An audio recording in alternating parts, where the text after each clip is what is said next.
ছোটবেলায় একটা মশার সাথে পরিচয় হয়েছিল আমার। ছোটবেলায় খেলতে খেলতে একটা মশা এসে আমাকে কামড় দেয়। আমি চুলকাইতে চুলকাইতে সেই মশাটার প্রেমে পড়ে গেছিলাম।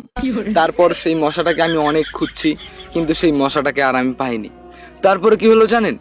একদিন আবার এক জঙ্গলের মধ্যে সেই মশাটা এসে আমাকে কামড় দিল। তখন আমি সেই মশাটাকে চিনতে পারলাম যে এটা হলো সেই মশা।